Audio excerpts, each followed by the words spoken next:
تمام تعریفیں اللہ کے لیے ہیں،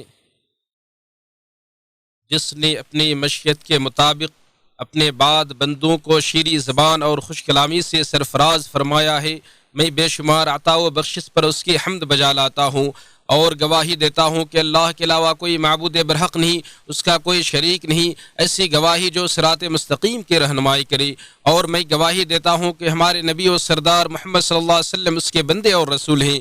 جنہیں جامع کلام، عمدہ حکمت، اعلیٰ ترین علم، صبر و تحمل اور جود و سخا کی دولت سے نوازا گیا۔ ان پر، ان کی آل اور صحابہ کرام پر رحمت و سلامتی نازل ہوں۔ حمد و صلات کے بعد مسلمانوں، اللہ سے اس انسان کی طرح ڈرتے رہو جو موت کو ہمیشہ یاد کرتا ہے، آخری سفر کی تیاری میں لگا رہتا ہے اور باطل آرزوؤں کا شکار نہیں ہوتا ہے۔ ارشاد باری تعالیٰ ہے، اے ایمان والو، اللہ سے اتنا ڈرو جتنا اس سے ڈرنا چاہیے۔ دیکھو، مرتے دم تک مسلمان ہی رہنا۔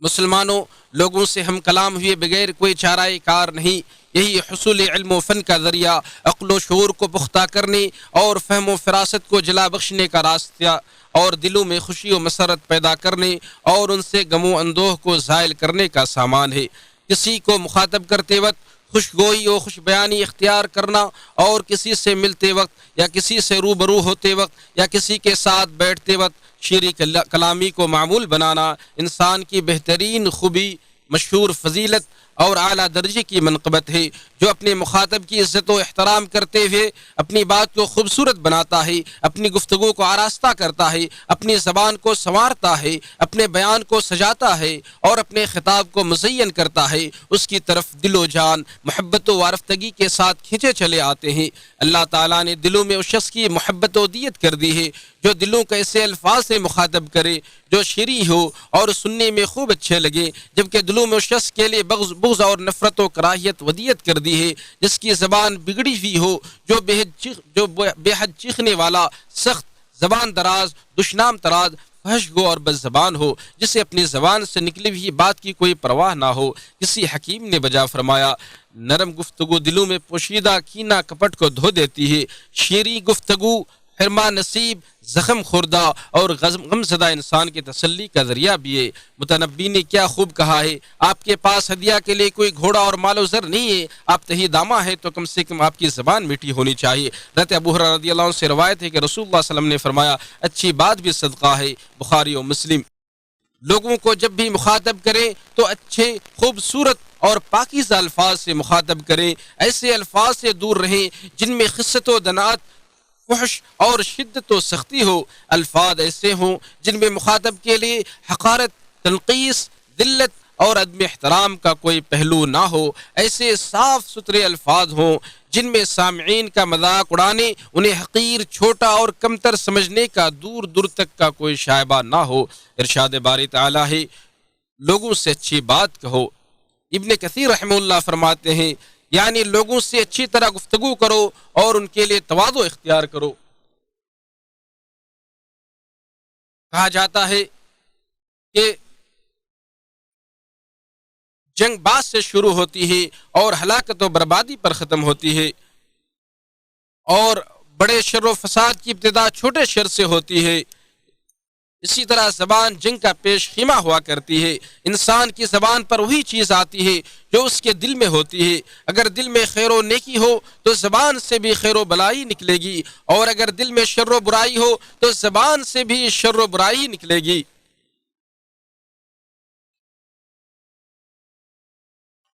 بنجر زمین میں جھاڑیاں ہی اگتی ہے، آدمی کی زبان اس کے دل کی کنجی ہوتی ہے، وہ زبان سے اسی چیز کا اظہار کرتا ہے جو دل میں پوشیدہ ہوتا ہے۔ محمد بن علی کا قول ہے، کمینہ خصلت انسانوں کا اصل ہتھیار بد کلامی ہے۔ مسلمانوں،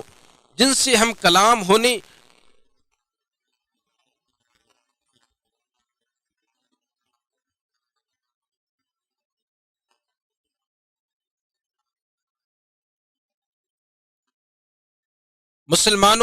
جن سے ہم کلام ہونے اور گفتگو کرنے کے لیے سب سے زیادہ الفاظ کے حسن انتخاب کا خیال کرنا چاہیے، وہ ہمارے والدین ہیں۔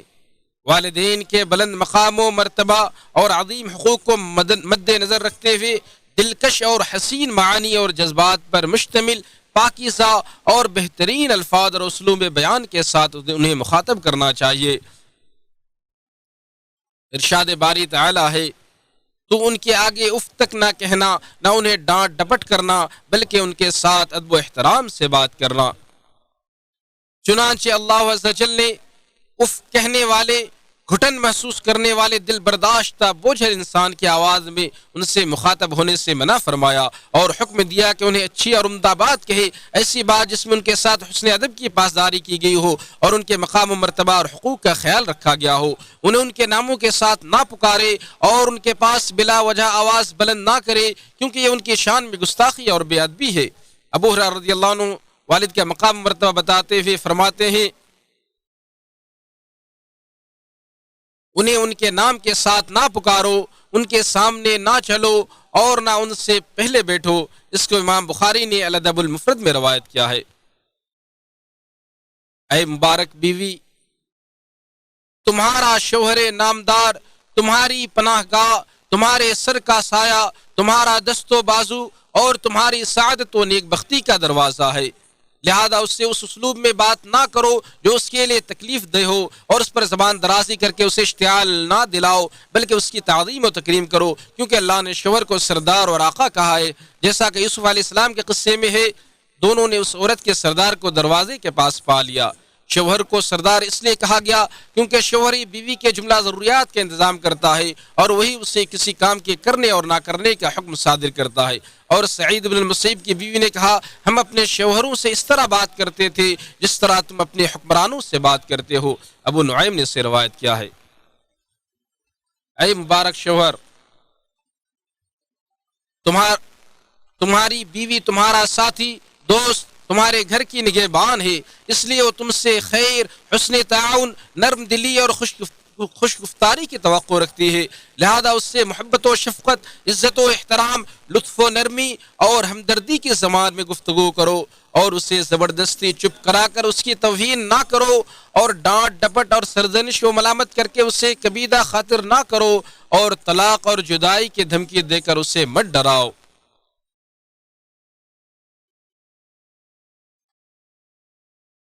کسی نے کہا ہے، بیویاں شریف شوہروں پر غالب رہتی ہیں اور کمینے لوگ ان پر غالب ہوتے ہیں۔ اے بچوں کے سرپرست والدین، بچہ تمہارے دل کا ٹکڑا اور لخت جگر ہوتا ہے، اس لیے اس سے نرمی، محبت، شفقت کے ساتھ گفتگو کرو اور حوصلہ افزائی، ابھارنے، لبھانے اور قائل کرنے کی زبان استعمال کرو۔ جو شخص اپنی اولاد پر کن ذہنی، حماقت، غفلت اور اناڑی پن کی بھپتی کستے ہیں، وہ ایسے سخت الفاظ کے مرتکب ہوتے ہیں جو کہ کمال تربیت کے منافی ہے، اگرچہ یہ الفاظ حرام کے درجے تک نہیں پہنچتے۔ والد کے لیے یہ جائز نہیں ہے کہ وہ اپنی بیوی اور اولاد کو گالی گلوچ اور لعن طعن کرتا رہے۔ جو شخص اپنی بیوی اور اولاد کو ایسی گالیاں بکنے کا عادی ہو جو کہ شرعاً حرام ہے، تو بعض فقہا کے نزدیک اس کی عدالت ساقط ہو جاتی ہے اور اس کی شہادت مردود ہوتی ہے۔ نیز اولاد کی ہدایت، توفیق اور اصلاح کی دعا کرنی چاہیے، ان پر بد دعا کرنا جائز نہیں ہے۔ بعض والدین ایسے ہیں جو اپنی قلت تدبیر، جلد بازی اور بے صبری کی وجہ سے بہت جلد غید و غضب اور اکتاہٹ کے شکار ہو جاتے ہیں اور اپنے لیے، اپنی بیوی اور اولاد کے لیے موت اور ہلاکت و بربادی کی دعا کرنے لگتے ہیں، اور ایسی دعائیں کرنے لگتے ہیں جن کا قبول ہونا خود اسے گوارا نہ ہو، اور جس طرح اس کی خیر کی دعائیں قبول ہوتی ہیں، اگر شر کی دعائیں بھی قبول ہو جائیں تو ہلاک ہو جائے اور اپنے کیے پر اسے پشیمان ہونا پڑے۔ ارشاد باری تعالی ہے، اور انسان برائی کی دعائیں مانگنے لگتا ہے، بالکل اس کی اپنی بھلائی کی دعا کی طرح انسان ہی بڑا جلد باز ہے۔ حضرت جابر رضی اللہ عنہ سے روایت ہے کہ نبی صلی اللہ علیہ وسلم نے فرمایا، نہ تم اپنے خلاف بد دعا کرو اور نہ ہی اپنی اولاد اور اموال پر، ایسا نہ ہو کہ تمہاری بد دعا کا وقت اللہ کی طرف سے قبولیت کا ہو اور وہ تمہاری بد دعا قبول کر لے۔ مسلم۔ اے مسلمانوں، نصیحت جب خوبصورت اور آسان الفاظ میں کی جاتی ہے تو دل اس کی حلاوت کو محسوس کرتے اور سینے اس کے لیے کشادہ ہو جاتے ہیں، اور جب اس کو دلکش اسلوب بیان اور عمدہ اور خوبصورت معانی اور احساسات کے ساتھ پیش کیا جاتا ہے تو کان سننے کے لیے تیار ہو جاتے ہیں اور طبیعتیں اس کی طرف آمادہ ہو جاتی ہیں۔ لہذا جو کوتاہی کرنے والے لوگ ہیں ان سے نفرت انگیز، مایوس کن اور یاس و قنوطیت کے اسلوب میں بات نہ کریں، اور ترش روئی اور منہ بسور کر ان کے ساتھ پیش نہ آئیں، بلکہ نرمی، راغب کرنے اور شوق پیدا کرنے والے اسلوب میں ان سے ہم کلام ہوں۔ حضرت جندب کہ رسول اللہ صلی اللہ علیہ وسلم نے فرمایا ہر قسم کی تعریف اس اللہ کے لیے جو اس کے لطف و عنایات کی پناہ گاہ میں پناہ طلب کرنے والوں کو پناہ دیتا ہے، اور میں گواہی دیتا ہوں کہ اس اللہ کے سوا کوئی معبود برحق نہیں، وہ تنہا، اس کا کوئی شریک نہیں، جو بیماریوں کے علاج سے مایوس مریضوں کو اپنی مہربانی سے شفا عطا کرتا ہے، اور میں گواہی دیتا ہوں کہ ہمارے نبی اور سردار محمد صلی اللہ علیہ وسلم اس کے بندے اور رسول ہیں، جو ان کی پیروی کرے گا وہی ہدایت پائے گا، اور جو نافرمانی کرے گا تباہی اور گمراہی اس کا مقدر ہوگی۔ اللہ تعالیٰ آپ صلی اللہ علیہ وسلم پر، آپ کے آل اور صحابہ پر ڈھیروں رحمت، سلامتی اور برکتیں نازل فرمائے۔ حمد و سلام کے بعد مسلمانوں، اللہ کا تقوی اختیار کرو، اسے اپنے نگہبان جنو، اس کی اطاعت کرو، اس کی نافرمانی سے بچو۔ مسلمانوں، عالی مرتبت و معزز لوگوں کو اسی انداز میں مخاطب کیا جاتا ہے جو ان کے مقام و مرتبہ اور احترام کے شان ہو۔ حسن ادب میں سے یہ ہے کہ لوگوں کی قدر و منزلت سے واقفیت حاصل کریں، اور پھر ان کے ساتھ رہن سہن اور تخاطب کے وقت ایسا اسلوب اختیار کریں جس کے وہ مستحق اور اہل ہے۔ جو شخص فحش کو، بد اخلاق اور بد زبان ہو، ساتھ ہی حجو و مذمت کرنے اور شریف و بزرگ لوگوں کی حق کی عزت کرنے کا خوگر ہو، تو ایسے شخص کو لوگ ناپسند کرتے ہیں اور حلقہ احباب سے بھی اسے نکال دیا جاتا ہے۔ ابو عثمان نے کہا جس کی اپنی قدر و منزلت اپنے نفس میں عظیم ہوتی ہے تو لوگوں کی قدر و منزلت بھی اس کے نزدیک عظیم ہوتی ہے، اور جس کی قدر و منزلت خود اپنے پاس ہی کم ہو جائے تو لوگوں کی قدریں بھی اس کے ہاں گھٹ جاتی ہیں۔ سفیان بن عیینہ کہتے ہیں جو لوگوں کی قدر و منزلت کو نہ جانے وہ خود اپنے آپ کی قدر و منزلت سے انجان ہے۔ مسلمانوں، انسان کو چاہیے کہ اپنے ہم پیشہ و ہم منصب اور کمپنی کے ساتھی و دوست کے ساتھ دوستانہ زبان میں بات کرے، دشمنوں والی زبان میں بات نہ کرے، ان سے قربت بڑھانے والی زبان میں بات کرے، ایسی زبان کا استعمال نہ کرے جس میں ترفع اور کبر کی بو آئے۔ کچھ لوگ جان بوجھ کر اپنے ہم نشین اور ساتھی کو برے طریقے سے مخاطب کرتے ہیں اور اسے کمتر ثابت کرنے کے لیے لوگوں کے سامنے پریشان کرتے ہیں اور جھگڑتے ہوئے برملا ایسی باتیں کرتے ہیں جو شریف لوگوں کو زیب نہیں دیتی، اور اسے غصہ دلانے اور بھڑکانے کے لیے طرح طرح کے رویے اپناتے ہیں۔ کبھی اس پر تہمت لگاتے اور بہتان تراشی کرتے ہیں، اور کبھی جھوٹ بول کر اس سے لڑ پڑتے ہیں۔